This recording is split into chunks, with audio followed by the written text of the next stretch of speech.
No problem, then let's go. I think we can get out of here. We're going to say twende, which is our Swahili word, which means let's go. So if I say, are you ready to twende, the only appropriate response is to shout twende back to me, throw your hands up in the air. If you want to do like a backflip, that's fine. Ready? Are you guys ready to twende? Twende!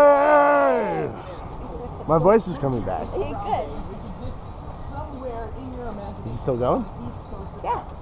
So quick Africa pop quiz. Does anybody know how many countries are in Africa?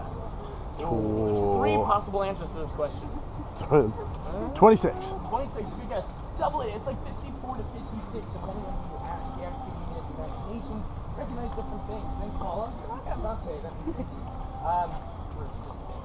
yeah, so it depends on who you ask. 54 to 56 countries. As long as we acknowledge that Africa is not a country, it's a continent. It's a very large place. That's a good step one.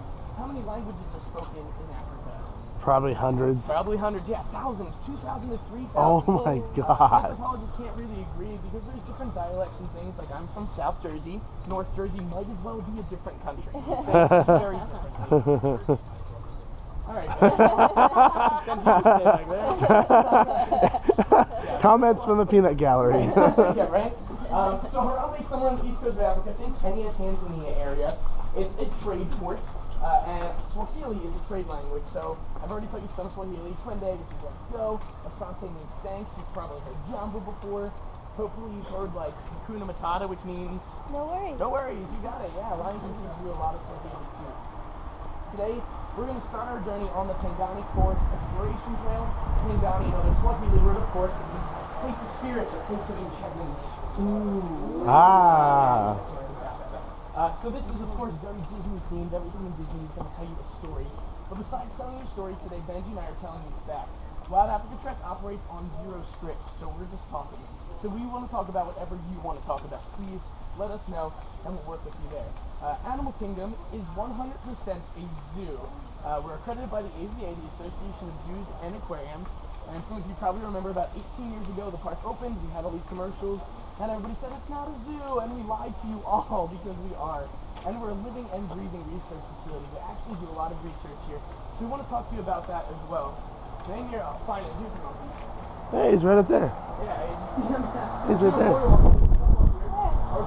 He's black and white. They're called See black him? and white Colobus monkeys. Good job, Gabriel. Look, you have some of the name down already. Black and white, yeah. You can learn a lot about these guys just from their name. Angolan black and white Colobus monkeys. So Angolan, they're originally from which country? Angola, which is in Africa. You see how it's all fit together? Yeah. Black and white refers to their color, obviously. Monkey, how do we know this is a monkey and not an ape? It's got something coming off its backside that we don't. A tail. Tail, right. Humans are one of the 5 great apes. These are monkeys. Monkeys have a tail. Of course, there are other differences as far as dental structure and things like that. But we're just looking at the tails today. And then finally, Colobus is a Greek word. It means mutilated, or sounds harsh. It refers to the thumb. They don't have a true thumb. They really only have 4 big fingers because they're tree dwelling. Just through the tree, you jam your thumb, you fall on the ground, you become subject to predation. Real quick before we move on, I want to point out these boxes on the ground in front of us. Those are stations for the monkeys, and we'll keep talk a little bit more about it. That's important. Station training. Almost every animal here at Animal Kingdom is trained from the biggest to the smallest. The elephants, even the little pointy dart frogs, are trained to step up onto a scale. And that's super important. Training animals helps us help them in their health care. Just one of the many things we can talk about. Like I said, we don't have a script, so just trying to give you some ideas, inspire some questions as far as training animals in the wild, how we care for A giraffe skull. what their names are. That's all good too. Up ahead here is called the Research Center. What are you It's doing? one of my favorite spots on the trail. Oh, Benji, Mike went up I know for a you second, like but what I can comes hear you. after the Research Center a little bit better, but how do you feel about the animals? I know you do. How do you feel about the animals in the Research Center? They're important. Should we elaborate a little bit? I do happen to know that after the research center, not only is that my favorite, right? Your favorite animals? But we can also meet up with the research center. Say 7 minutes. 7. Oddly specific. Okay. We'll cut up there then. We're going to kind of bypass the Research Center. But this trail is open to everybody, so you can always come back here later in the day and check it out. I highly recommend it. Hey, good morning. Because in here, Morning. secret trolleys, lizards, bugs. Ooh, I like this one. You like, good, we're going to be friends. Thank And there's just tall guys. you.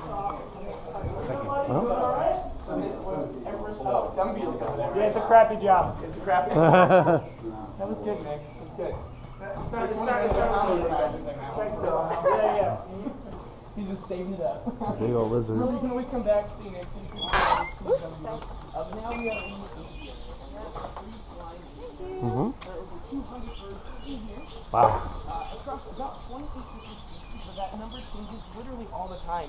Benji and I get email updates weekly from the keeper team, like Nick, like the people who take care of these birds, to let us know what's going on, what's changing, who's mating, who's had babies, who's caused a little bit of drama. So we're always changing things here. There's a bird spotting guide you can always pick up too if you decide to come back. Little fishies. I want to point out our most popular birds. Big old guy. And you're right above me, you'll probably see a lot of them and a lot of them next. Tiny golden birds that want the better golden birds. Shut up in your mouth. Now, males and birds. Oh, they're pretty. Look at them. Right? These are all males working on some nests. Even though we don't have any females in here right now, they're still going to do that nesting behavior. We have over 144 tibetan golden weavers total. We've been breeding a lot. In the wild, we don't know too much about them, but we're learning a lot here. Like I said, we are a research facility. We have the largest collection of weavers, tibetan golden weavers, in North America. We actually divide them to other AZA accredited facilities too. So the boy birds, you can see one right here, he's on this green leaf. They're going to kind of shred the leaf up, and then they take it and use it to build their nest. And they weave it together very tightly, yeah. He's in his nest. They're in leaf right now, and the bright green nests are the newer ones, and then they're kind of hiding in the ground and the older. And the male will stand on top of the nest and flap his wings to try to protect the ladies. And if the ladies like it, they lay their eggs in it. And if not, what do you think she does? She destroys it. She's pretty brutal. She tears it apart. So sometimes they come down, see with a fire hose. I don't even know if it rained last night. This is my example though. Notice the floor is wet because they spray it down to get all that nesting material out of the way. Like I said, we don't have any females in here right now, but we still have to clean off all the things. Let's keep moving. Check it out though. If you notice all those nests up in the tree, what is weird about those nests? You notice? They're upside down. The opening's on the bottom. Oh. Yeah, it's kind of like a shoe. So they go into the bottom. Yeah. There's a little pocket for those eggs to be in. And that's important too. It protects from predators in the wild, of course. If anything were to get on those branches, hey, it's not big enough to support the weight of a snake or a lizard. That's cool. Those birds are pretty. Yeah. Remember, come back. Grab a Benji if you need some. Grab a Benji. Also, I don't want to walk up to the wall of water because we want to make it to our research, but if you look, you may see a sleeping hippo and a local Florida bird standing on top of the hippo. That bird is not learning to walk on water. It's walking on top of the hippo. This is actually our smallest hippo, and it just came up, flaps his ears. Take a breath. Cool.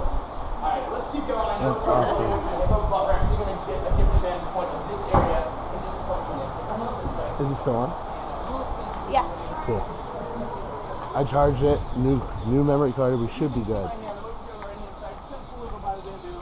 It might die because it's a 2-hour trek. Pass by on the trail, and we'll let Benji go ahead and check the trail up ahead.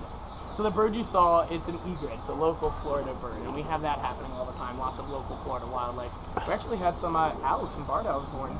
That's actually a great egret, Greta alba, which does actually exist in Africa. All right, you got to throw out scientific name there. Get out of here, Benji.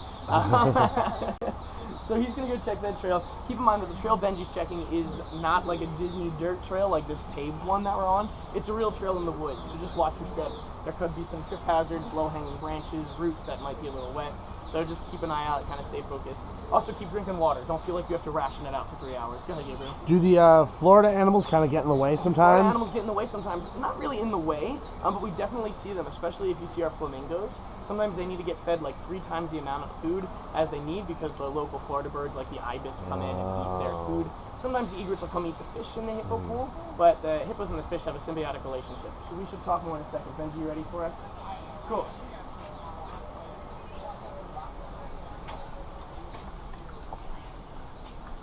As far as the local species go, I mean, here at Zebras. really are Zebras. focused on conservation. And it Good doesn't really views. make sense to talk a lot about conservation and try to get rid of the local species. We try to figure out a way that these are all work together here. You guys can follow me into the forest though. Right through here, watch that first root there.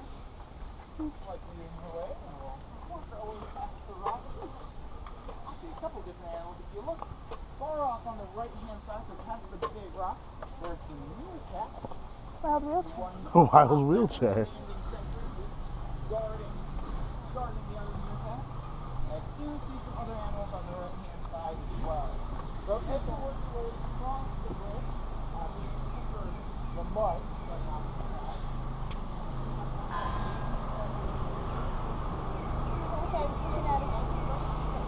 Hi, Hippo.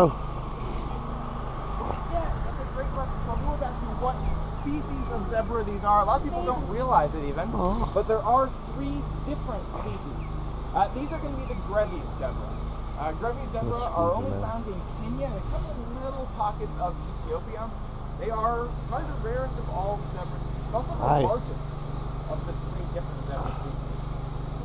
We actually had another guy that worked on our team who said she read a scientific paper that stated that the size of an animal's ears were a good indication of how cute that animal was. She said that because the Grevy zebra have the largest ears of all the zebra species, they are scientifically speaking the cutest of the zebra. For those of us who have spent more time in the United States than other parts of the world, he's saying zebras, in case anybody was curious. I'll translate for you. You're welcome. Translate. Okay, there you go. So yeah, have a look at our zebra friends over there. Do they pronounce it differently over there? Is that why? The rest of the world says zebra. Oh, wow. Only So the the rest United of the world States. says it correctly. Yeah. I mean, not necessarily, but I know I mentioned as we were walking up, I was certified as a safari guide down in South Africa. That's where I got my training. I lived over there for 7 years, so ended up saying things funny. Lived in Australia for 4 years and India for a year, and British influenced places. I also say aluminium and advertisement. Jaguar. Lots of Jaguar. Lots of random stuff. Anyway, as we're gathered here, before we move on, I just want to briefly go over the harnesses here. These, myself and Mark, are going to take care of for the most part. We're going to be adjusting them, making sure they're fitting you properly. We're going to be clipping you in and out of all of the safety systems. Only thing you really need to know is about this carabiner right here that's attached to the harness. That's how we're going to attach you to safety systems. To undo that carabiner, you grab the black strap and turn it so that the gold barrel is facing in toward the zipper. Then with your opposite hand, form pincers, there's 2 fingers and a thumb, you don't need your whole hand. Grab that barrel, and then it's 3 steps to unlock the carabiner. You're going to lift the barrel up, only goes a little bit, twist it, only turns in one direction, and then fold it in. Okay, that opens it up, it comes right off the harness that way. So again, it's up, twist, and fold. How are we doing there? I'm not doing well. Good, no! So up, twist, and fold that way. Exactly. Yeah, and anytime you take it off, just let it close right away. We just want to make sure that's not going to snap shut on our finger. It's not going to snap shut on your fingers either. We'll hand it to you the same way as well. If we get out there and you are so excited to see the animals that you forget how to work that carabiner entirely, that's not a problem. Just sort of grab onto puppy dog eyes. Help me. We'll give you a hand, okay? That's what we're here for as well. Do you guys have questions about the harness or the carabiner though? No, are you ready to Twende? Twende! Yeah, Twende! Okay, follow me. We'll head into the forest. I know talk a bit about the research that takes place here, through our research center and whatnot. I do always like to point out right at the fact that I know Disney's really good at the storytelling, really good at all of that theming, but when it comes to wild Africa, when it comes to animal kingdom in general, when we're talking about research, it's not theming, it's not storytelling. There's a lot of actual research that's taking place. Not only with our creepy crawlies back there, but really with all of the animals that we have. So we're constantly trying to learn more about their behaviors, about how they interact socially, about their diets, all sorts of information. And the ultimate goal is that what we learn here, we can use to benefit the animals in Big Africa as well. We can help with their conservation. There are actually a lot of really cool projects, really cool things that we've learned from the animal kingdom that are currently helping the animals in Africa. We can talk a bit about those as we continue on, the different animals that we see here. But I spotted one of our researchers already, one of our animal keepers. Mo, how's it going? Good, how are you guys? Doing very well, doing very well. Hi. The microphone, it helped. It's early. No worries. Mo works with our hippos, works with a couple of our other animals around here as well. Expert not only in hippos in general, but in the individuals that we have here. So can we join you for Yeah, this would be a good spot to go see a couple of hippos that we have. Cool. Excellent. So we're going to hang out with Mo for about 10 minutes. If you have hippo questions, he's definitely the one to ask. If you guys don't mind, though, before we head in there, form a nice straight line for me. Stand shoulder to shoulder. What do you We're mind? going to come on down the line, myself and Mark. We're just going to double check those harnesses for you before we get clipped in, just to make sure that you are nice and safe in there. Once we've checked your harness, we're just going to ask that you not readjust those straps at all.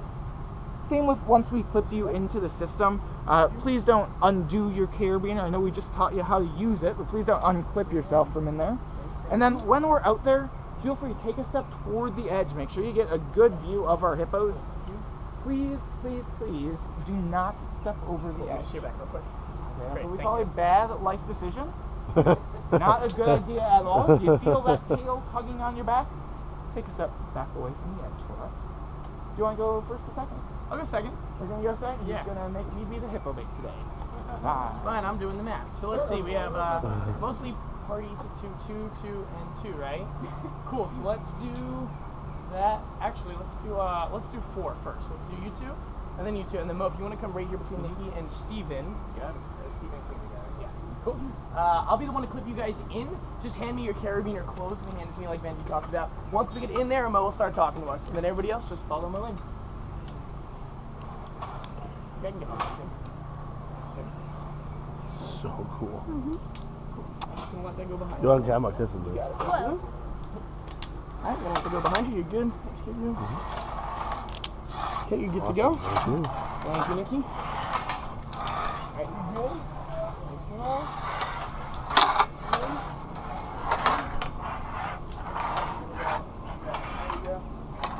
Two hippos down here. You guys can take a test for it. He's sleeping on the other one. I'm gonna move over a bit. Better view there of them. Hello. How cool is that? Yeah, they're sleeping on each other, exactly. Hippo duck. African duck.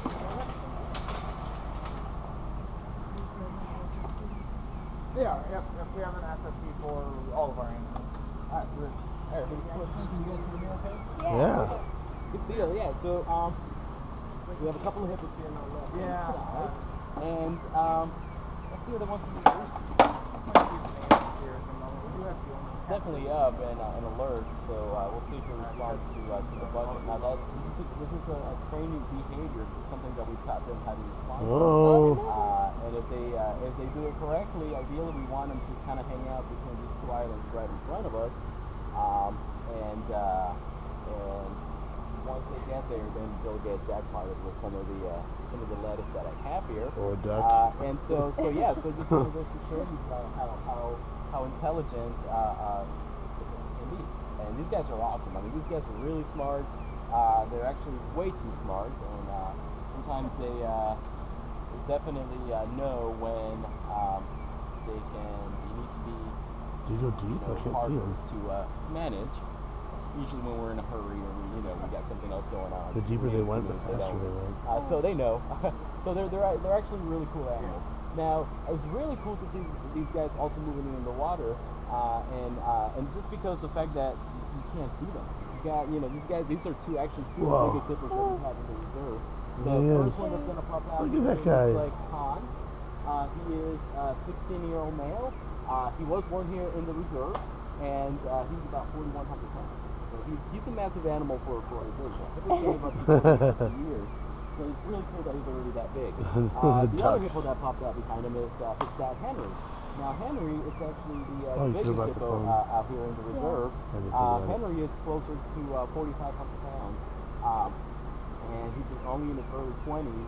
So there's still a good chance that these animals may get bigger, and it's definitely not uncommon for some of these hippos to get over 5,000 pounds.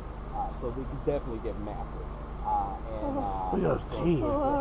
Really, really cool. Now it's also really cool that we have two males kind of living together in peace and harmony. I say it because doesn't happen very often. Male hippos tend to be very territorial, and once they do establish the territory, they're the boss, right? Any other hippo that wants to live there basically has to submit to the one in charge, in this case being Henry, to be able to be allowed to stay there. So Hans has to basically be the submissive animal in order for Henry to tolerate him. And so it doesn't happen very often because they're very stubborn animals, and once a male gets it into his head that he must own this territory, he's going to fight for it. And a lot of the time these animals definitely get into huge fights that can lead to some injuries. Usually the smaller male gets kind of kicked out of there, so that does tend to happen. But as long as they get along, as long as Hans realizes that he's the submissive animal, they'll get along just fine.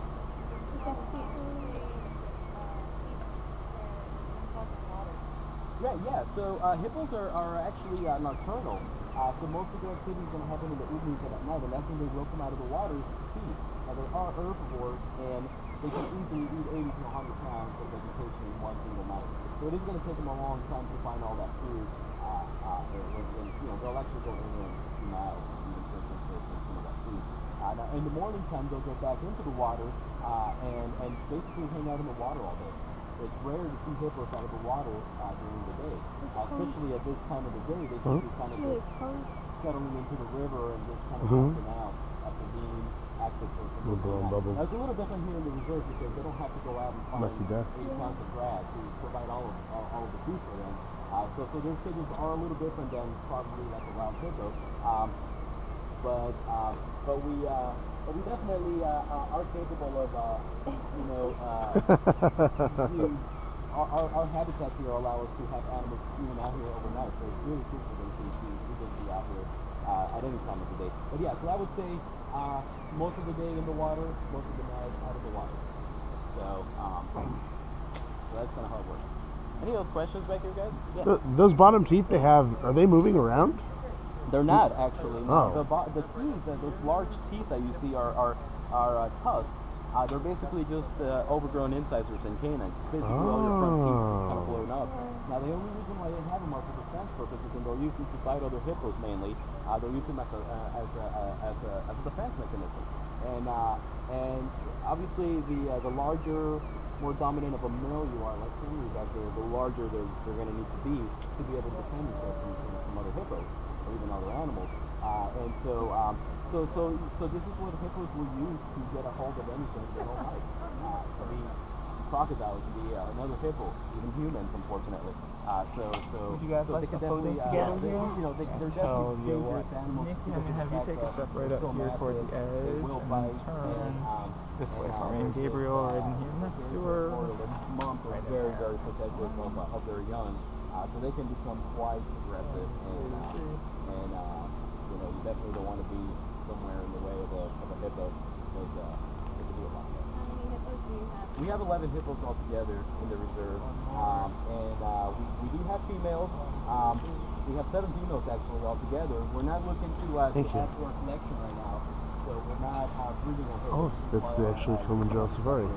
Now, if you guys do make your way up the trek here, hopefully you'll see some of the females and one male that we have with them. Actually, he's an older male that we watch out, Jack. Decision we decided to castrate a few years back, just because he's had a lot of he's well represented in the captive population, and there was no need for him to breed anymore.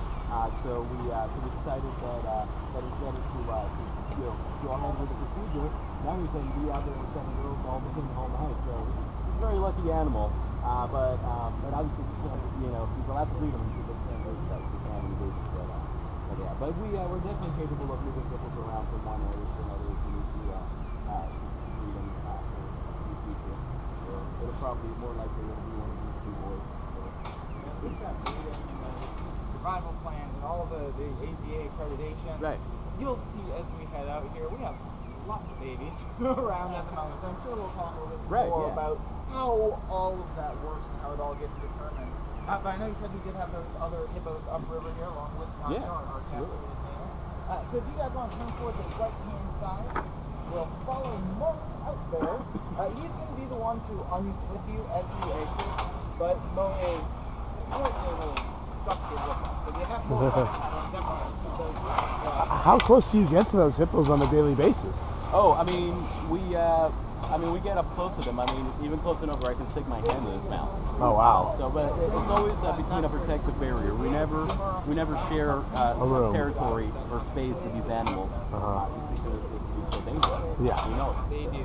A lot of fun. You're welcome. Pass me an key, please. Thank you. Yep. Thank you.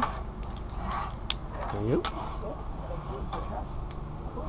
Any other questions, guys? Thank you.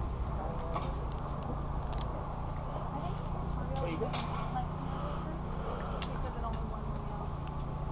Right. So, yeah. I mean, if it's for example, if it's a male that's born into the group, if he reaches a certain age, he's gonna get picked out by the dominant animal because he's so good that young male will start becoming aggressive. Yeah. So even animals that are part of the group will sometimes get picked out by the. And I think that's true with most species, Yeah. especially like the water. Oh cool. As the bridge of car goes over. I know, and then black bears. How many of you guys have seen an alligator in Florida? Yeah, I mean, honestly, if you take the monorail to the Magic Kingdom, you might see an alligator. Same is true with the crocodiles over in Africa. Crocodiles inhabit a lot of the waterways. If you look on the far bank there, you can probably Holy crap. see some. I won't repeat that, but yes, they are large. Yeah, those are large crocodiles down there. Those are You big. guys got a good view from the back there as well. You want a better view of the Nile? Yes, yes. Yes. Speak up for it. If you see the bridge that goes up above them there, that's what we're going to be taking. We'll cross that bridge and get a better view of our Nile crocodiles. You might even see that female group of hippos that Mo was talking about as well. Before we do that, I'm going to ask a favor of all of you guys. The lovely name tags that we gave you, if you could please remove those name tags for me. Now say you take it off, and how many of you have something in your pocket, a camera or a cell phone? If you have something in your pocket, just give your name tag to the person next to you. If that harness pocket is empty, go ahead and put the name tags in your harness pocket for us. It should be on the bottom right-hand side. We just want to make sure that as we're crossing the bridges, the name tags don't fall in with our animals. We don't want them accidentally eating them, especially with the pins on the back and whatnot. Do you want to stick around down here or go up top? What do you think? I'll stick around down here and check here. Sure, I'm going to go check some of the equipment up top. Mark, we'll check gear down here. Awesome. Once I check your gear down here, you're more than welcome to follow Benji up the tower. The order I check your gear is not necessarily the order you're going to cross the bridge, so don't freak out, don't worry. Once I check it, please don't manipulate it. Don't loosen it, don't tighten it, don't put your hands in your pockets, don't do the buckles, all that good stuff, alright? Gonna be like Indiana Jones in the Temple of Doom. Back real quick. No. You're good to go, thanks. I'm not gonna run across it like Indiana Jones. I'm just saying She's it's like, like no. it's like Indiana Okay. Jones. We're up there.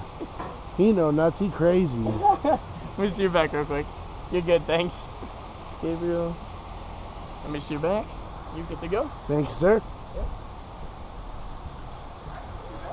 Oh, this is gonna be awesome.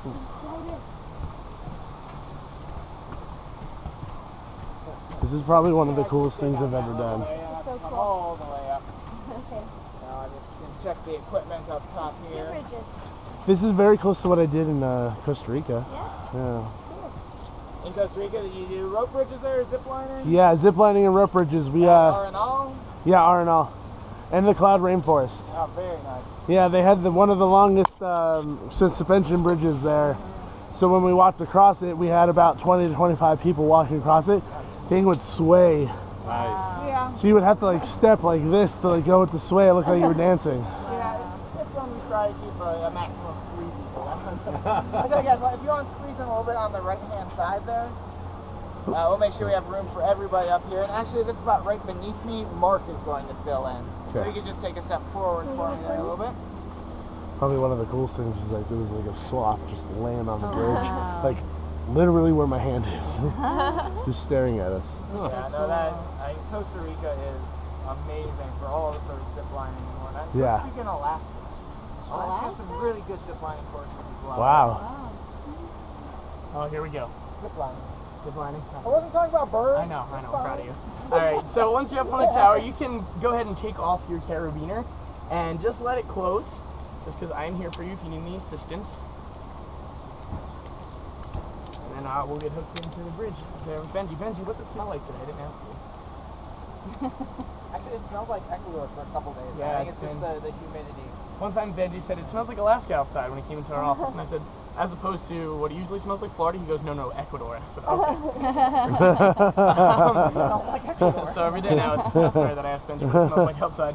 Now that you've ever got your carabiners off, you're good, cool. So Benji's up there, I'm short, he's short too, we don't want to throw it at him. You are, admit it. Yeah, so we have this cool pulley system. Very high tech, yeah, look at that. Benji's gonna put it down here for us. Notice it's got one easy squeeze carabiner. Don't worry about this 3-step nonsense anymore. You can squeeze this once, drop your carabiner into that one, and then we want you to step over the yellow line onto these conveniently placed muddy boot prints. However, you want to make sure this isn't coming across your chest because Benji's going to lift up on it. So untangle yourself first, and then make sure your heels are just past that yellow line too. Just want you to be nice and safe. And then Benji will start lifting up. The area behind me is called the drop zone. It's summer, it's humid, Benji might have sunblock on his hands. We don't want him to drop anything heavy on your head. So just hang out here until Benji's done attaching everything to the top of the tower, and then he's going to give me an all clear or you're good to go, or he might say something in a different language. We'll see what happens. Challenge accepted. Okay. So he'll say like you're all clear, or Ngiyabunga, which means thank you in Zulu. It means thank you in Zulu. Cool. So I don't know how to say you're all clear in Zulu. Though. Yeah, it's okay. I forgive you. He said I'm all clear, so I can sit back over this yellow line. Then he's going to open the pin to this gate. He has zero control over the gate except for this pin. So when he lifts up on it, it is your job to open it yourself. If you've been in Disney for a long time, you probably have to relearn to open doors because everything's usually automatic, right? Just kind of pull it back, get up into space. Hey, how's it going, Steve? Real good. Cool, that's good. And then you're going to pull it back. Let it shut. We don't want you to go under here because we don't want you to hit your head. We don't want you to stretch out the gear either. Not really good for it. Once Benji locks the gate, you can give it a push, make sure it's locked. You're the only one clicked in right now. We want you to be responsible for your safety and everybody else's, so making sure nobody gets too stoked and runs out there and not being hooked in. I'm going to be on that tower over there. I'm going to take lots of pictures of you. Whether you're feeling afraid, excited, it's going to look great. I'm going to pose you at the end of the bridge for your new Facebook profile picture, okay? So wait for that. Then there's a second bridge and a third tower. Facebook. Is that like MySpace? It's no. Get with it. There's a tower just like this on the other side. Our friend Megan is up there, and she probably has another friend Becca with her. They're not strangers who live in the trees. We know them. They're going to take your picture as well. And then they're going to help you unhook from this system, okay? We'll meet you on the other side. Benji's got more safety stuff to tell you, I'm sure. And I'll see you all there. Bye. We miss you as well, Mark. There's a couple more things to go over. First and foremost, yeah, go ahead, take a sip of water if you haven't had some recently. It's starting to get a little bit warm, and we do have another filling station on the opposite side. So there's plenty more water to come.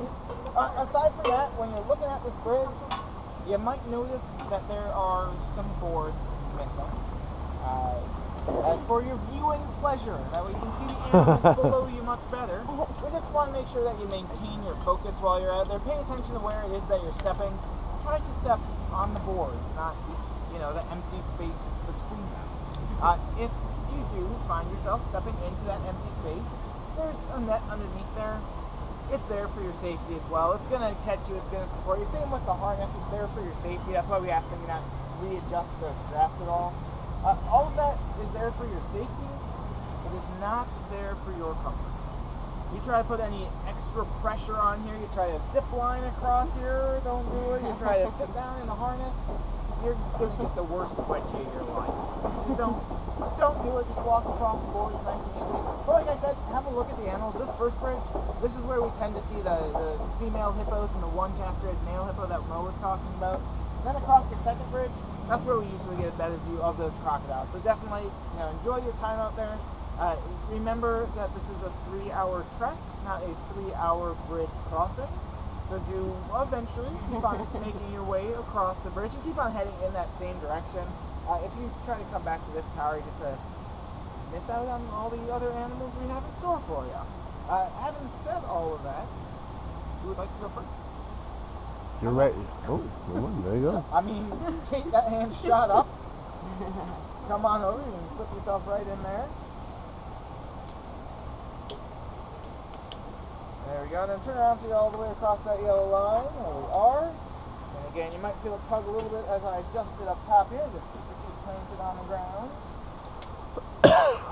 Okay, and you're all clear to take a step back.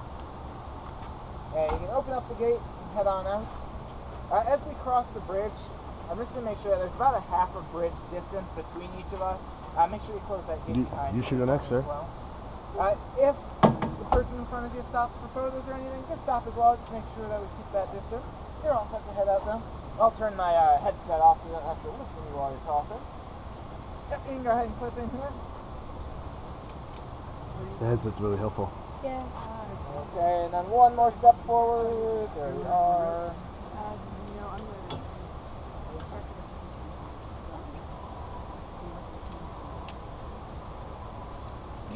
Okay, so go ahead and take a step back.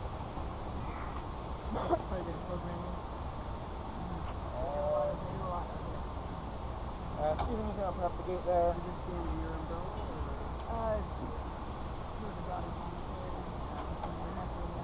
And go ahead and start on across. And Steve, you're right there already. You want to clip in here next? Come on up. So clip right into the carabiner there. Little map right there. There you are. And take stuff in here, Gabriel. Also, there's a bridge. I live down in Ecuador. There's a bridge that we cross for birdwatching tours.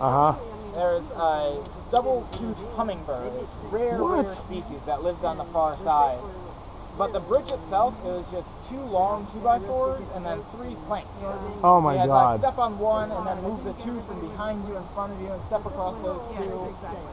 Yeah, you can go ahead and take a step back. That's crazy. Yeah. I mean, it sounds fun to me. I mean, I would have done it in a heartbeat. Bird watchers will do pretty much anything Trust to me. see the bird. My mom's a bird nerd. There you go, yep. If you say bird nerd in a really high-pitched voice, that could be the bird's, like, tweet. Bird nerd! You can go ahead and thank you. open up the gate there. And, yep, make sure you close this. There you are, and there you go.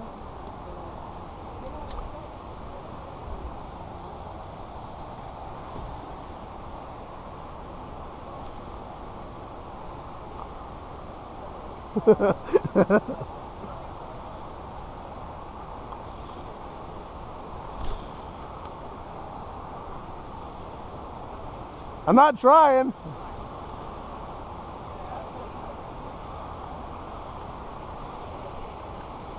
Wow.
Start to get it nice and slow, don't get any closer.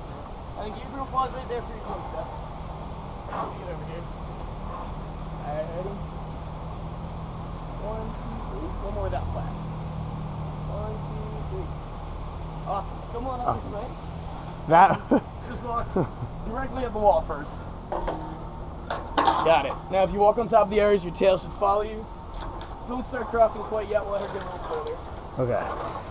You know, I'm not afraid of heights, and I was pretty good right before getting up there. As soon as I hit dead center, I was like, oh shit. Yeah. It's a little different when there's hippos swimming under you and then you're walking over, crocodiles. You're like, oh. Yeah, actually what got me the most wasn't like any of this, it was the missing netting on the side. I don't know why that got me. Yeah. I believe when we started 5 years ago, when I was not here, the netting covered the sides. They decided it wasn't wild enough. So they just chopped it all off. Chopped it down, yeah. That's the way I've heard, at least. I believe it. You guys need some money. You good to go? Cool. No, it's part of what makes it wild.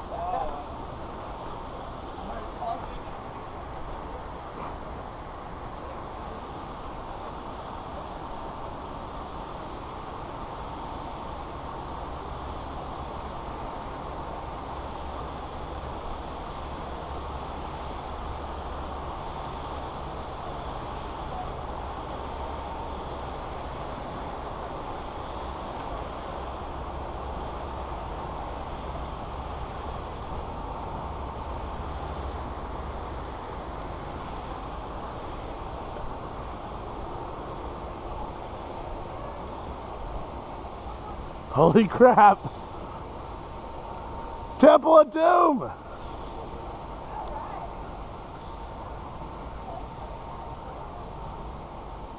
It's just like Temple of Doom! Holy crap!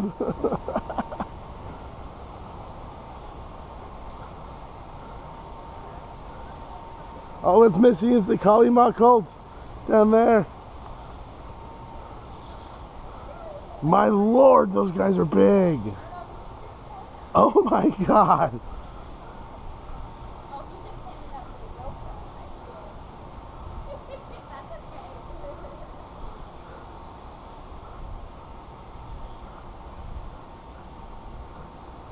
These guys are huge. Jeez.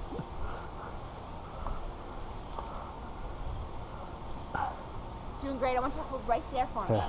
Hey, Hello. big smile.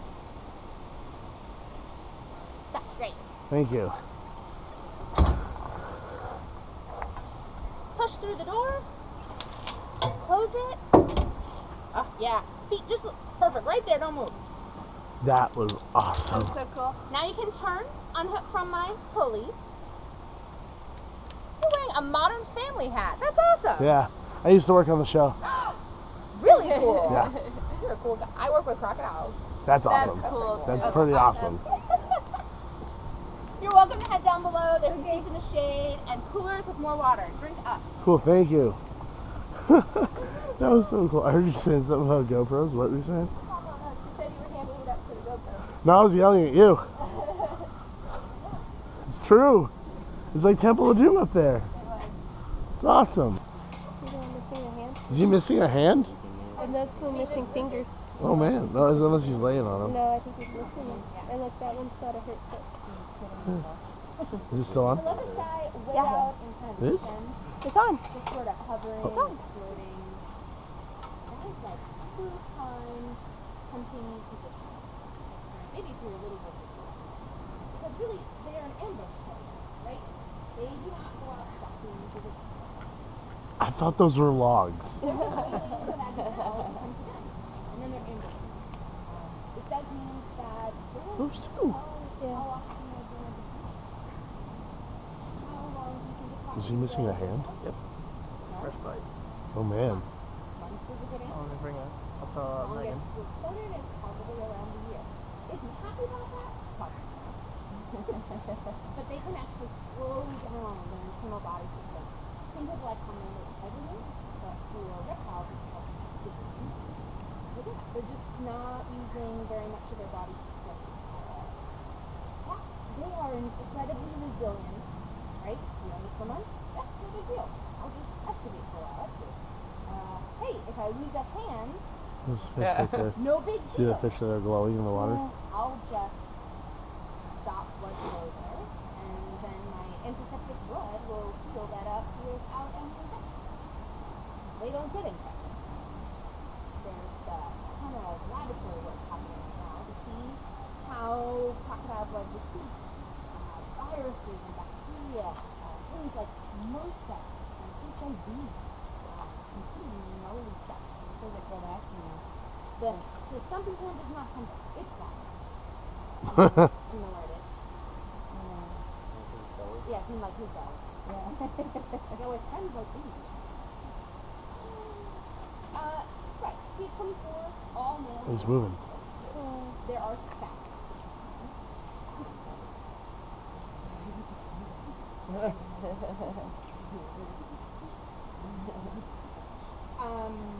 Fat watching them, it's not like this like long, drawn out, epic battle of, Marvel proportions.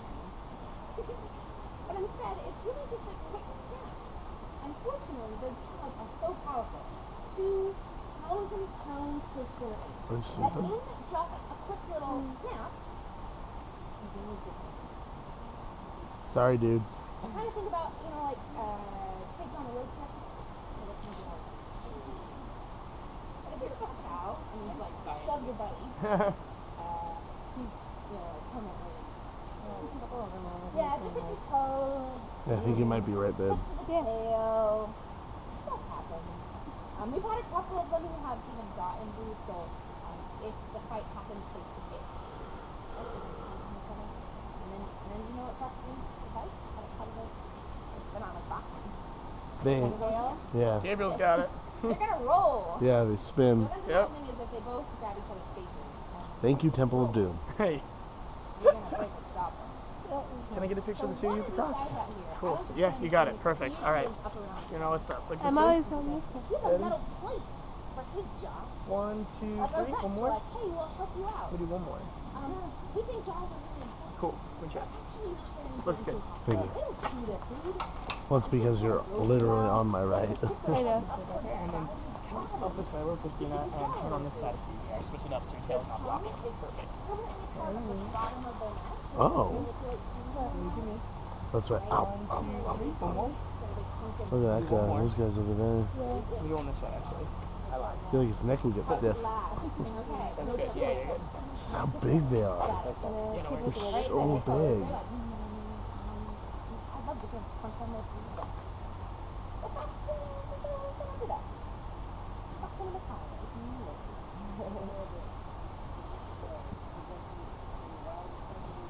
They have aggression wild. Absolutely. They do live in sort of groupings. They need each other almost to help them eat. I kind of mentioned, I have a hunk of zebra. They can't just eat it. If I gave a cheeseburger and I said, now eat this without your hand, you don't have a really hard time eating. They literally need another crocodile to grab hold and to oppositionally pull, fight apart. So they do kind of live around other crocodiles. Most of the time, the aggression in the wild is about doing. So when girls get involved, there's all this drama, and therefore we have eliminated that by only boys. No girls allowed. Yeah. So what do you guys have to do if there was a situation where you had to go in and do surgery or things like So to fix every once in a something? while, right, there is kind of a major thing that happens.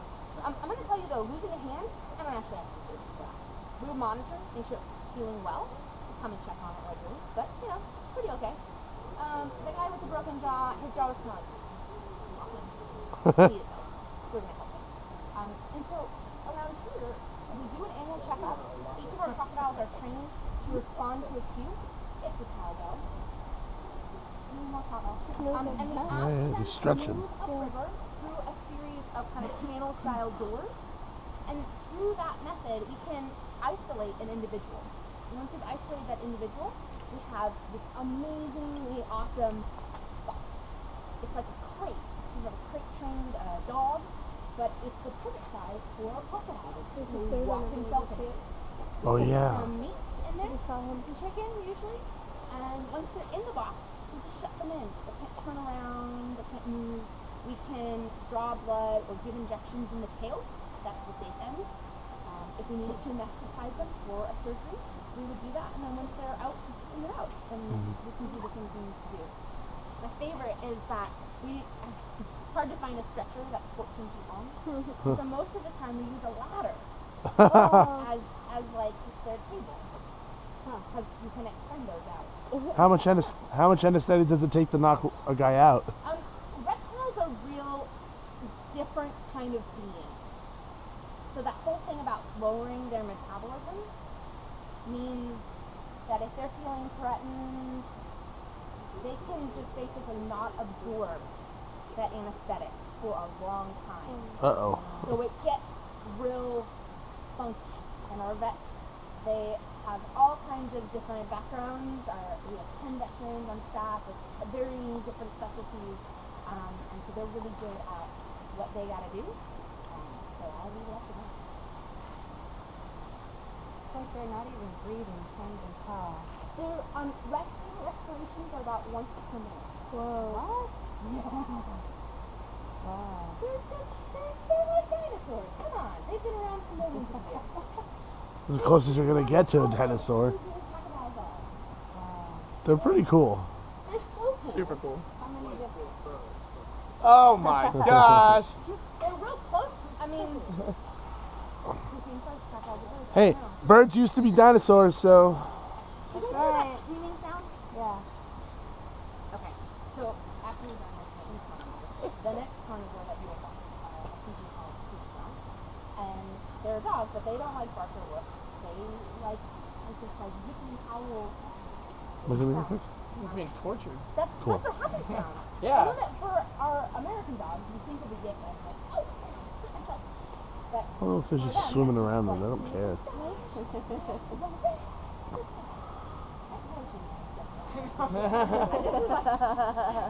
Had a moment. Questions? Thoughts? How many species of crocodile are there? Like 25 to 27, or less than 30, but more than 25. So, One of these strange questions where for a lot of animals, we don't necessarily know the number of species. There's a lot of argument over subspecies versus species, and what you split together, or split apart, what you lump together. Some people say that the Nile crocodile is actually two separate African species. Mark looks like I'm gonna go with that one. to say something. Yeah, cause if you're from, I know someone is from Fort Lauderdale. You guys, right? Yeah. Have you ever been to St. Augustine? They have an alligator farm there, another AZA accredited facility. I just went, so I'm still on this like crocodile high from like a month ago. Gatorland has a lot. They're not AZA accredited, but that's okay. They still do a lot of good work. But St. Augustine Alligator Farm, they recognize 24 crocodile species, kind of like Benji's saying. They split the Nile crocodile into the Nile crocodile and the West African crocodile, and they've genetically determined that they are different species. whoa! So they have conferences every year, and it's a big gathering to kind of discuss that research. So like everybody was saying, it's totally up for debate. But if you get to go to St. Augustine, they have all 24 crocodilian species there. So definitely check it out. It's really cool if you're a geek. Yeah. And then, I mean, you have to decide if you want to go with a more traditional remaining taxonomic system or if you're more interested in statistics. I digress. All right. You just brought up Linnaeus. Come on. And statistics. Yeah. Alright. Sure. What other big fancy dinosaurs? Crocodiles do not have the ability to exsanguinate. Oh, nice. Is Anybody? that like regurgitate? No? Good guess. Anybody? No, exsanguinate? Sounds the same. Right? I'm not sure. It means they can't bleed to death. Oh. Bleed out excessively. Because they're a reptile and they control their own blood flow. It's how they help to regulate their own body temperature, right? So they can move blood up to the top of their back to get it warmer by the sun faster. He's just floating. I So love if they that. have been eating whole, like a missing hand, His tail's moving they're back and just not forth. going to send blood there.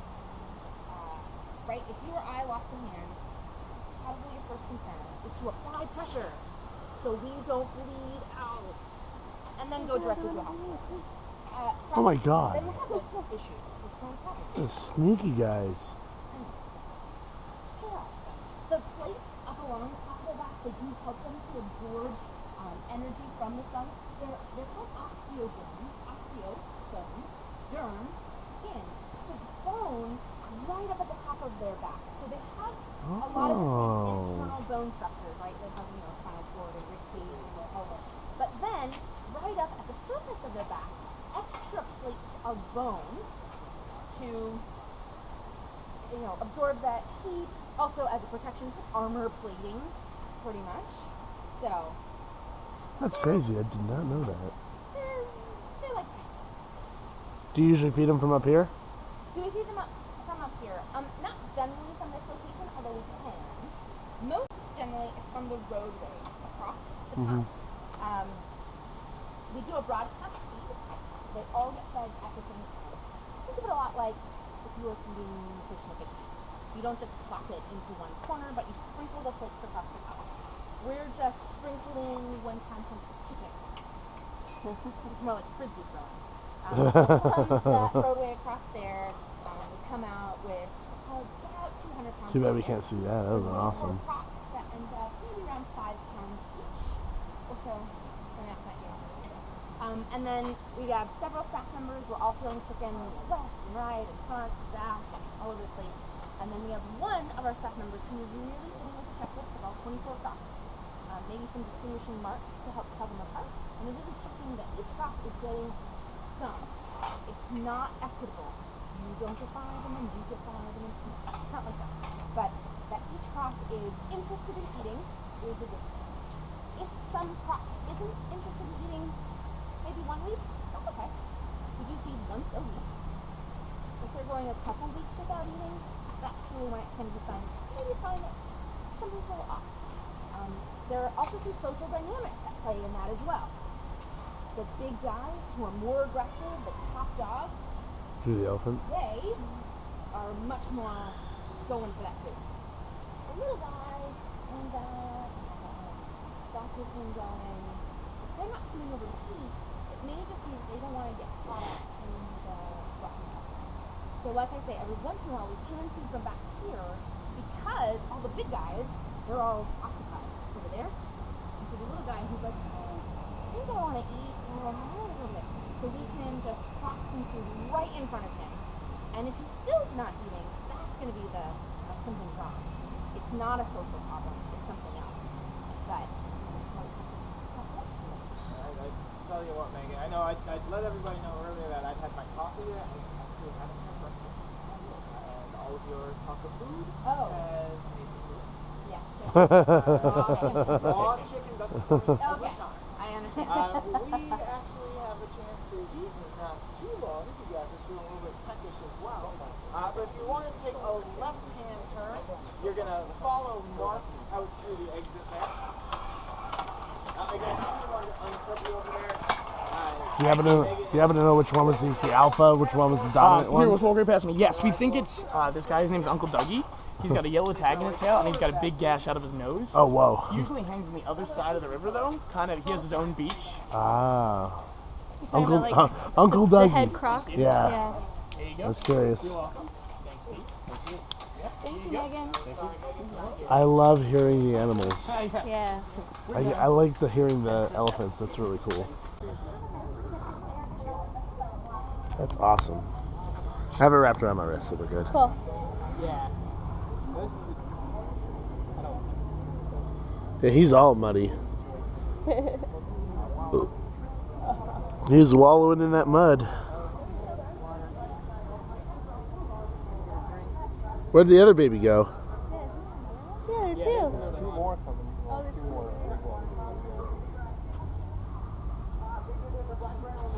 Look at him. You're cute. I have flour stuck in my teeth.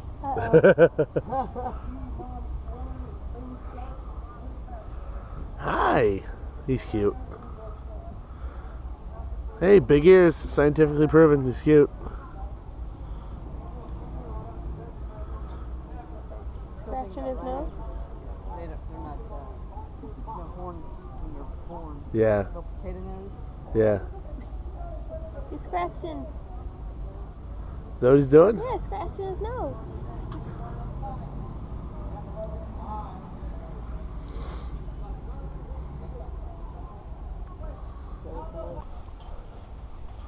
As you guys can maybe start to make out, we do have a truck right in front of us. So we're going to be Yay. loading on to that. I would ask that you sit along the sides. That's where you're going to be able to get the best view of the animals here. Hey, Marcus, how's it Super going? cool. Marcus is from South Africa. He ensured that we had our truck here. You can say buy a donkey to him. He will understand you. Thank you. Pleasure. See you later. Have fun. Laura's Oh, this is the really in truck I charge saw. of making sure we had the truck here. She's the driver. How's it going, Tom? Thank you. Not sure yet. How you doing? Come on, this is Tom, everybody. Like I said, he's going to be joining us for the beginning of our truck. You guys can sit on both sides here as well. And there's Mark running through the woods. Safety first, Mark. Safety first. Oh, Marcus is gone. And Marcus is gone. You alright? Yeah. Where's your blood sugar? Hey Tom, how are you? Oh, well, Nice. I'll take that. Cool. Alright, welcome to the truck, everyone. Has everyone been on the big safari before? never. Never? Yes, cool. So I'm excited for you. This is going to be a big shock around the corner here. If you have, that's awesome too. The number one thing is to make sure you just stay seated while we're driving. However, we have a small truck. We've got lots of room to pull off the ride path and get a little bit closer, and then we can stand up. So just wait till I give you the all clear. Laura's going to put the truck in park and let me know through this high-tech hole in the wall, and then I'll let you know that we can stand up. If she does stop, don't assume to stand up right away. She might be on the ride path. She just might be doing us a favor so we get a good look. We can't technically stand, so just wait for that. Did we do hand sanitizer? No, I'm thinking We can do that when we get out out there. and we can have a look at the animals. We might actually be able to stop in some other locations. That's today true. As well, because there aren't any other trucks out here. I think that sounds brilliant. So we'll Sounds see good to what the me. animals are doing out there. Is Laura on board with that? Yeah, Oh, sure she Yeah, is. I am. Oh, there you I'm are. bored with anything. I was talking to you through the hole. You're not there. Cool. Like Benji and I said before, though, we don't have any script, so whatever kind of questions you might have, If you haven't noticed. if you haven't noticed, we're pretty easy going. Laura, we're all clear. Let me touch your head. So, we haven't mentioned anything about this tree yet, have we? This baobab tree? No. I've probably seen it before. Does anybody have any particular feelings about this tree? Thoughts, questions? Good question. That's what I was looking for. Thanks for following the prompt, Christina. It's Disney real. We never say the F word fake here. So it's a Disney real baobab tree. To be that large, it has to be about 1,500 years old. It doesn't survive well in Florida humidity. It's a more dry thing, but it's very pulpy on the inside. Absorbs a lot of moisture. So they do call it the tree of life because elephants might even puncture with their tusks, antelope with their horns. Yeah. Get some water out, and they might just kind of suck on the pulp to get that moisture.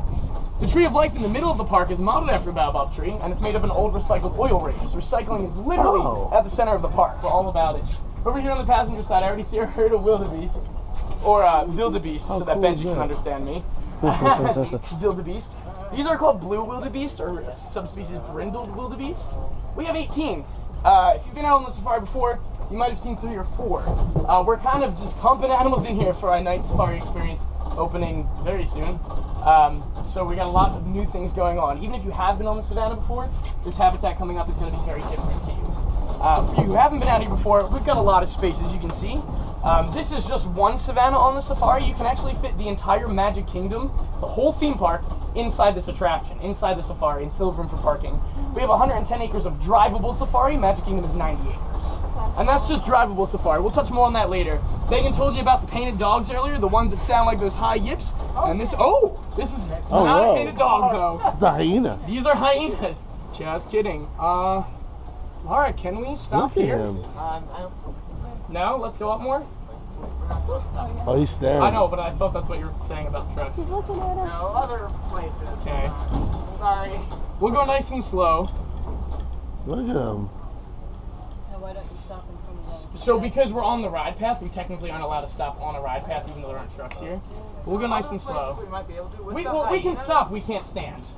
Can we do a show stop, Laura? Well, with the hyenas, we're not really supposed to stop in front of them at all because they're a little bit nervous about their habitat still. So let's keep going. Are they new? They are new. These are spotted hyenas, one of 3 different hyena species. They're pretty large. Striped hyenas are a little bit smaller. They are new though. Typically we don't see them out here. I was not expecting them. We heard the painted dogs. That's because their barn is right behind the rocks there.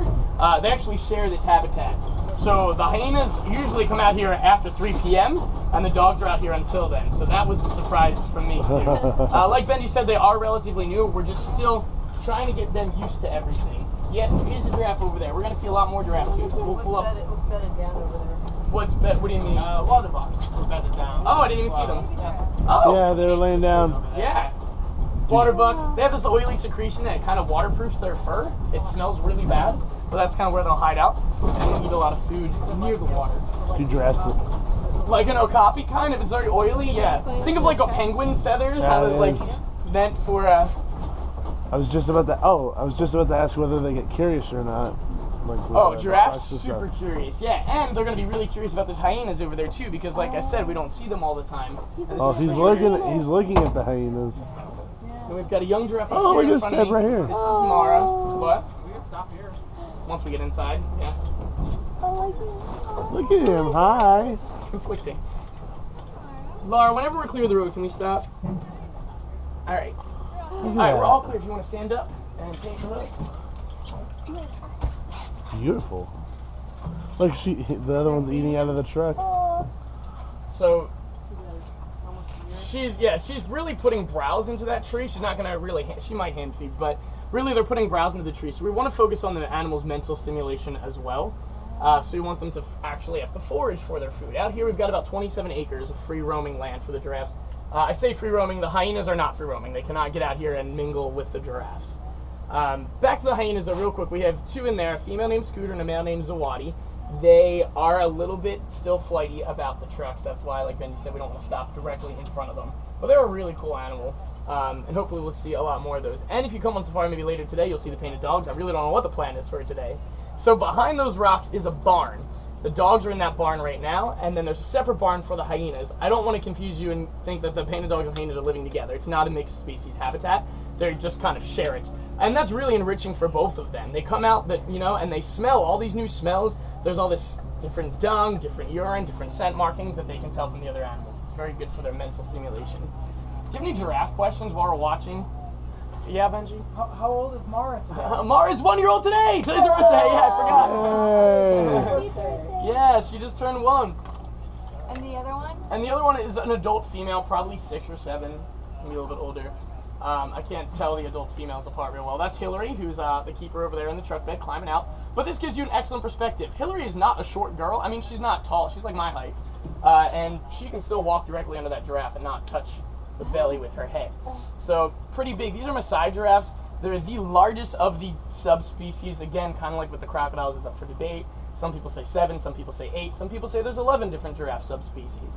And that's kind of poor for their conservation because as a whole, giraffes are considered vulnerable. There's a good amount. People aren't too concerned about them looking from a conservation standpoint. But if you look at different subspecies, there are very, very few of certain ones of those. So these are Maasai giraffes. We're one of the very few zoological facilities that has a Maasai breeding program. Of course, there are others. We used to breed reticulated giraffes here, but now we breed reticulated giraffes over at Animal Kingdom Lodge, which is a separate zoo entirely. It's actually a separate AZA accredited facility. So even though it's just across the street, it is a separate zoo, separate entity from Animal Kingdom. And we do share vet staff and a nutrition center with them, but still a separate zoo. We have more giraffe out here than just these two. Let's sit down and keep moving on and see if we can find some more. Those horns on that thing. Yeah, those are Ankoli cattle. Here, we'll move up a little bit. We're all clear, Lauren. Oh, and I hear a hawk. Local Florida bird. Red shoulder. Red shoulder. Now up here, these Ankoli cattle or Watusi cattle, they have different names depending on which tribe domesticated them, are simply a status symbol. So think about the United States, we use cattle for a lot of things: milk, meat, leather, labor. Of course, in Big Africa, they definitely have cows for that, but not these guys. It's like having a Ferrari in your front yard. You probably don't drive it, but you want everybody to know you have it. Same kind of idea. They're also used as a bride price or a dowry. Still exists. So if you wanted to marry a young lady, you would offer her family or her father a certain amount of cattle. These guys are pretty big, 5 or 6, probably a good number. If she can cook, maybe 7, who knows. But you want to offer a good price. It's a big honor for the girl. The horns, while they look really big, are not terribly heavy for the cow. They're about 15 to 20 pounds each, which still sounds heavy, but they've got huge neck muscles. They're honeycombed inside though. So they're vascular, they've got veins, there are sinus cavities in there, and that helps to cool them down as well, kind of like a radiator. You can stick your horn into the cool breeze and it cools down the blood in there, pumps it to the rest of their body. Oh. Another giraffe here. Oh, wow. What do you think, Benji? I mean, there's a giraffe right next to the road. Yeah, let's go up to the new road, please. Thank you. And there's some eland back there as well, another antelope. Eland are the largest antelope in the world. That would be the giant eland. They have kind of big stripes on the side. We have a common eland or a Patterson's eland, which are still pretty big. Males can get up to 2,000 pounds. Our male's not quite that big. He's about 1,500 pounds. But they can jump from a standing position 8 feet in the air, which is pretty remarkable. Where? Another giraffe on your driver's side. And that's where the giraffe barn is. Up that road, back by those gates. It's like a male, right? It's actually another female. We don't have any males out here right now. The males are pretty easy to tell because their neck is really thick. Their head is really big. Also, you could, look at the obvious undercarriage. Our male actually just got shipped off to Kansas City, and we're getting a new male from Kansas City. We just kind of swapped male giraffes because of that breeding program, because of the SSP, the Species Survival Plan. Look at that. These little guys over here are Springbok. I say little, but they are full grown. We do have some juveniles in here, but they're not going to get much bigger than this. Let's Is it the let's largest stop a antelope? little bit before them. What'd you say? Is that the largest antelope? Yeah, that's an eland. That's a female though. Okay. Yeah, that's good. Or young male. All right, we're good. You can stand up if you'd like. If you see our male eland, he's pretty easy to tell. I don't see him right now. He's huge. You can't really miss him. But these Springbok over here, little guys on the left, a lot of time we confuse them for Tommy gazelles. They look kind of the same, a little bit different with their horns. Tommy gazelles kind of have straight up horns. A lot of Dutch influences are in Africa. They settled South Africa and kind of moved north, so a lot of these names have Dutch influences. Bok just means buck, and you hear there's the blessed bok, the Banta bok, all these animals that have bok at the end, and spring means jumping, so these are literally the jumping buck.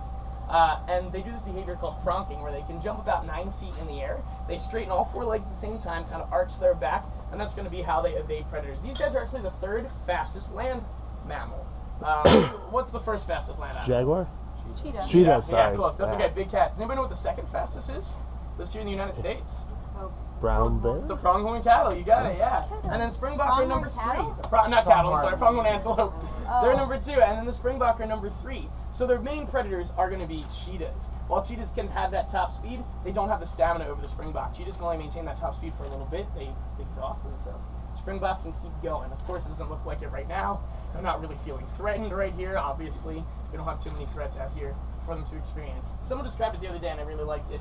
How they get away is, say you were facing me and I were to bounce 1 bouncy ball at you, you could probably catch that 1 bouncy ball. But if I threw 50 bouncy balls at you at the same time, it'd be a lot harder. And that's kind of the idea with Springbok. Oh, some nature happening over there. That's rude, right next to his friend. Yeah, that's really rude. They've also got this big white tuft of fur that they kind of poof out from their backside, kind of halfway up their back. But here, somebody the scientific name is something marsupialis. Marsupialis. Marsupialis.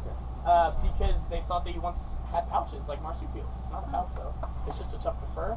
We think either to make it look bigger to kind of scare away predators, or to attract ladies. The fluffier your butt, maybe the more attractive you are. I'm from New Jersey. We have lots of black bears there. Like Benny said, black bears in Florida too. When you see a black bear, you make yourself look bigger. That's how you scare it away and try to be a little bit louder. So maybe that does that too. Still don't see our male eland. I'm sure he's out here somewhere. He likes to hide in the grasses. They're a prey item. They're antelopes. Hiding is what they do best. That's the goal. We don't want to get eaten. So maybe we'll find him in a bush or something. As he walks out and he's got grasses and leaves all attached to his horns. Where's the little grass at? It's kind of cool. What do you say we move a little bit? Yeah, sure. And see what's Oh, sorry. You okay? No. Yeah. Alright, we're all clear, Laura. Yeah, he's eating. Well, he's trying to eat. So, yeah, we are still waiting to see our new male giraffe. I think his name is George. We just switched males with Kansas City because of breeding programs. And like Benji said, Mara had her first birthday today. Female giraffes can reach sexual maturity at a pretty young age. We can't have her dad out here at breeding age. He doesn't know that's his daughter, so we don't want that to happen. We want to keep the genetic diversity alive. Same reason why Nacho was castrated, our male hippo, why that decision was made. Elephants. Can we go up just a little bit further, Laura? That should be good. Alright, we're all clear. You can stand up if you want. I'll get out of your way. Take a look at the elephants. Female giraffe. So we have 7 elephants in this yard ahead that you're looking at. It goes pretty far. It extends all the way from the left, all the way over to the right, and actually still wraps around a little bit further. It's pretty big. It's, you know, easy to hide 7 elephants in a yard as big as this. We've got 3 adult females, and then 2 juvenile females, 1 juvenile, well, she's kind of a younger female, she's 5, and then 1 little boy named Jabali in here, and he's 4. Our matriarch in our elephant herd here, her name is Rafiki. She was named way before Lion King came out, though. Rafiki means friend in Swahili. She just had her 37th birthday not too long ago. So you've probably heard before that elephants are a female-dominated society. Of course, males are around for breeding, but they do not hang around. Adult males usually solitary. They might form bachelor herds when they're a little bit younger, but once you get so big, you're eating a lot of food. You don't want to have to compete with other 12,000-pound males for food. So that kind of ends up why they are solitary. I think Rafiki is over there to the left. She's got lopsided tusks. Yeah, she's pretty easy to tell because of those lopsided tusks. She's also a little curvier. She's about 9,000 pounds, which is pretty big for a female elephant. Flapping the ears like that will help cool them down, actually lower their body temperature by 15 degrees. But also, they've got blood vessels in their ears too, so same kind of idea with those cattle horns. Blows wind against them, cools the blood, pumps it to the rest of their bodies. And another one of our adults is gonna kind of walk past us here on the left. I believe that's Donna. Yeah. So Donna's got those two like quintessential elephant tusks. They stick out pretty straight, pretty even. She's easy to tell. Then there's a teenager, kind of looks like she's like just kind of bobbing along. Up ahead there by that baobab tree, that's Nadira. Easy to tell because she's got those long, kind of like awkward teenage legs. She'll grow into them. Look at them, they go up to her ears. She walks with her ears out quite a bit. Do you guys have any elephant questions? How long can they live? How long can they live? We think like 40 to 50 years.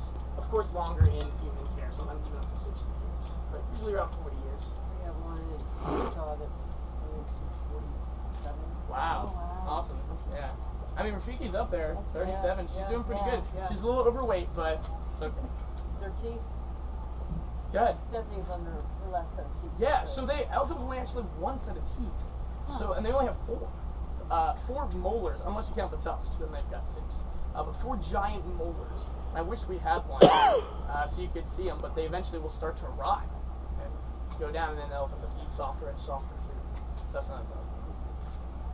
We're losing elephants pretty quickly. It's estimated right now that 96 elephants are poached a day in Africa, just in Africa alone. And elephants are not baby-making machines by any means. Like hippos, I mean, they're popping out babies pretty quickly. It's an 8-month gestation period, give birth to an 80-pound baby, and they can get pregnant again just a few months later. Elephants have a 22 to 24-month gestation, so it's not like they can reproduce too quickly. We're all clear, Laura. We're gonna head up and get a snack. We can still see elephants from there as well. Here, like I said, at Animal Kingdom, we are a research facility. We actually discovered 2 elephant vocalizations that nobody knew existed before. Because we have a lot of good researchers on our team, and training is super important too. So our elephants are actually trained, if they would like to wear a collar. It's a collar made of a recycled fire hose, and in the collar it will have a microphone and an accelerometer. We know elephants make noises like trumpets. Elephants also make subsonic noises as well. Low rumbles that we can't hear. They could be talking right now and we have no idea. So, a scientist working over in the Big Africa, her name is Dr. Lucy King, found that elephants would eat a certain species of tree, and they'd almost destroy the entire line of trees, except they'd leave 1 or 2 of the same species. And she's like, well, I don't understand. They taste the same. Why are they leaving this behind? And she asked the locals, and quite matter-of-factly, they said, oh, there are bees in that tree. Elephants don't like bees. And you're like, well, they're pachyderms. They have huge, thick skin. Why are they afraid of a bee? Not behind the ears, and in the trunk. Sting inside the trunk, swell up, make it hard to breathe. So, of course, that's great that the locals say that, but we're scientists. We want hard science. So she reached out to our scientist, Dr. Joseph Soltis, who works here at Animal Kingdom. She wants to know the facts. So we started playing these bee noises in trees through speakers. Notice the elephants would make a similar call, an alarm call we called it, and they would warn the other elephants, and they all kind of run away from that noise. Of course, elephants are brilliant animals. They figured out that it was just speakers and started knocking them over. But we were able to get that elephants don't like that sound, don't want to be near the bees. In the Big Africa, elephants come into farmland a lot, and it's not big commercialized farms that you have here in the U.S. A lot of it are small private farms. It's how a farmer feeds their family. Elephant comes in, destroys everything. Farmer shoots the elephant to make back his money. Not necessarily a bad guy. He needs to feed family, understandably. So to avoid that human-elephant conflict, we've been going over and putting these beehive fences around farms. That way, it's just beehives attached with a wire. Elephant hits it, agitates the bees, the elephants go away. Now the farmer's got bees, which is a win-win-win-win-win. You have bees surrounding your farm, you're going to produce higher yields, more crops to sell more. Now we're teaching them to be beekeepers so you can sell honey and make more money. We're also having a huge bee crisis within the world. Bees pollinate 80% of the food that we eat. We need bees around. And then just keeping those elephants alive, again, another super important thing. It's called the Elephants and Bees Project. We work with the Save the Elephants Foundation with that. Dip your tongue, flamboyant. Yes. One of my favorites is actually the Cape Buffalo. It's an obstinacy of buffalo. Obstinacy. This is another one of Rhino's favorite areas over here, though, as well.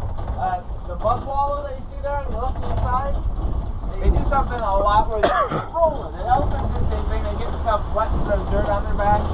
That mud has a couple purposes. It acts like a natural sunscreen for them, and it keeps the bugs off. You guys got hit by the yellow flies down here. Now they've been bad the last week or so. It's a little bit like the tsetse flies that actually have a really tusks.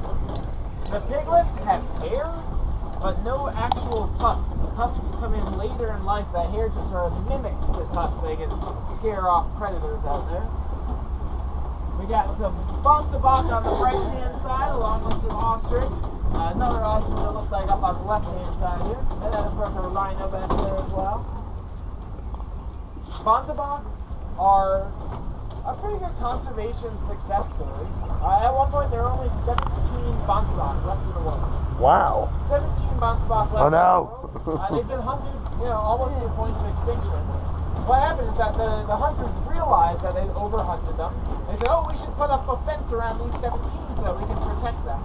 Lucky for them, bontabak can't jump. So the bontabak were kept inside that fenced area. Their population now is close to about 3,500 individuals. These are our common zebra, so one of the other two species. These guys have much thicker stripes on them. Those stripes go all the way around the bellies. It's actually a great conservation story with the zebras as well. In order to try to keep track of them, it was costing a lot of money, using a lot of man hours for scientists and conservationists to go over and try to track the individual animals, figure out their population. Easy thing to do, and they're going to be reliant on humans for quite a while still. I do also always like to point out, I know a lot of times here in the States, the hunters, the poachers over there, they really get vilified, right?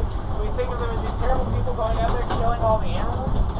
For the most part, the poachers, they're not killing the animals because they hate the animals. They're killing the animals because they're trying to feed their children. They're trying to feed their families. So a lot of conservation focuses on finding alternatives, right? Either alternate animals for them to hunt, things that aren't quite as endangered, or other vocations, right? Education that will allow them to make money some other way. One of my favorite projects, it's funded by the Disney Conservation Fund. If I could ask that you leave the binoculars here as well, just wrap the straps up around of them so Mark can put them away for you. Make sure to thank Laura for driving us around out there, as well as Daniel and Hillary here for making sure that we had some food out there. What's this? That's just the general Disney conservation? That's the general fund. That's, anywhere else on property when you donate, that's where it goes. Okay. If you put your stone there, somebody else is going to make that decision for you. That somebody else is going to be me. I'm going to take it and move it. So There's no bird one. There's no bird one. It's true. It's true.